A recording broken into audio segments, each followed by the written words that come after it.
Hello friends, welcome to my channel Aru cook Gujarati. આજે હું તમારી સાથે શેર કરીશ કંટોલાના શાકની રેસીપી. કંટોલા અત્યારે ચોમાસામાં આવતા હોય છે અને આ શાક હેલ્થ માટે ખૂબ જ સારું છે. તો આજે આપણે બિલકુલ કાંદા લસણનો ઉપયોગ કર્યા વગર એકદમ ટેસ્ટી એવું કંટોલાનું શાક રેડી કરીશું. તો ચાલો રેસીપી શરૂ કરીએ. ફ્રેન્ડ્સ, જો તમને મારી રેસીપીના વિડીયો જોવા ગમતા હોય તો વિડીયોને લાઇક શેર કરજો અને હજુ સુધી ચેનલ સબસ્ક્રાઈબ ન કરી હોય તો સબસ્ક્રાઈબ કરી દેજો.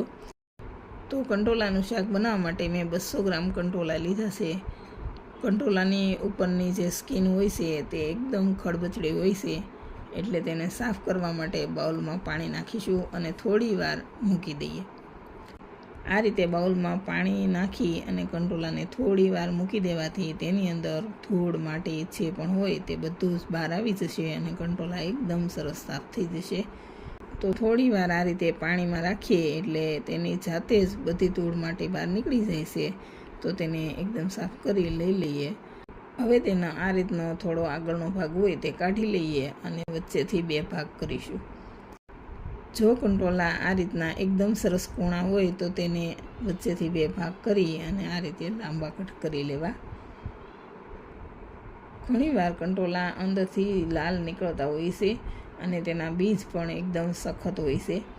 તો અંદરથી લાલ અને એકદમ સખત બીજવાળા કંટોલાને કઈ રીતે કટ કરવા તે હું તમને બતાવી દઉં.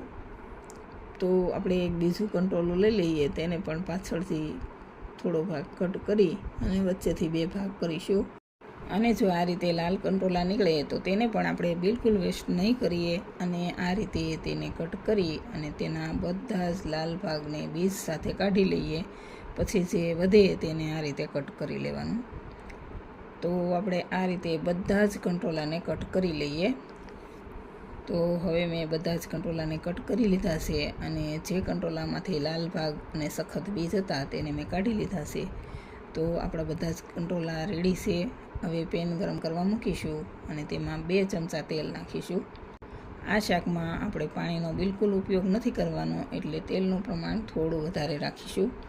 હવે તેલ થોડું ગરમ થાય એટલે તેમાં અડધી ચમચી આખું જીરું અને ચપટી જેટલી રાઈ નાખી રાઈ કકડવા દઈએ અને જીરુંનો કલર થોડો ચેન્જ થવા દઈએ.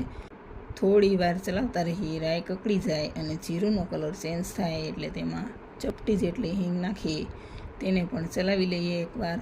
અને હવે તેમાં આપણે કટ કરેલા કંટોલા નાખી ચલાવતા રહી સાંતળીશું.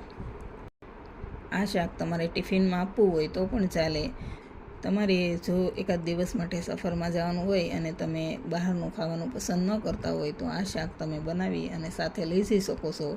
એક દિવસ માટે આ શાક બિલકુલ ખરાબ નથી થતું.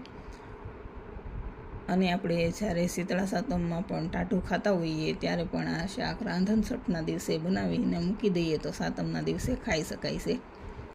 હવે કંટોલા એકદમ સરસ સંતળાઈ ગયા છે તો તેમાં સ્વાદ પ્રમાણે મીઠું અને 1/4 ચમચી જેટલી હળદર નાખી બરાબર મિક્સ કરી લઈએ. તો હળદર મીઠું એકદમ સરસ મિક્સ થઈ ગયું છે. હવે કંટોલાને ઢાંકી અને થવા દઈએ. આ શાકમાં આપણે પાણીનો બિલકુલ ઉપયોગ કરવાની જરૂર નથી. કંટોલાની અંદર તેનું મોઇશ્ચર છે તેનાથી જ કંટોલા એકદમ સારી રીતે કૂક થઈ જશે. તો ઢાંકીને થવા દઈએ અને 2 થી 3 વાર વચ્ચે ચલાવતા રહીશું. તો કંટોલા કૂક થાય ત્યાં સુધીમાં આપણે મિક્સર જાર લઈ લઈએ. હવે તેમાં 1 ચમચી શેકીને ફોતરા કાઢેલા સિંગદાણા, 1 ચમચી તલ, 1 ચમચી વરિયાળી, 1 મોટી ચમચી કશ્મીરી લાલ મરચું પાવડર, અડધી ચમચી ધાણા જીરું પાવડર, અડધી ચમચી આમચૂર પાવડર અને 1/4 ચમચી જેટલો ગરમ મસાલો નાખી બધું સારી રીતે ક્રશ કરી લઈએ. તો આપણે એકદમ સરસ ક્રશ કરી લીધું છે અને આ રીતનો એકદમ સરસ મસાલો રેડી કરી લીધો છે. હવે કંટોલા પણ લગભગ ચડી ગયા છે તો આપણે ચેક કરી લઈએ. વચ્ચે 2 થી 3 વાર મેં તેને ચલાવતા રહી થવા દીધા છે. તો કંટોલા એકદમ સરસ કૂક થઈ ગયા છે.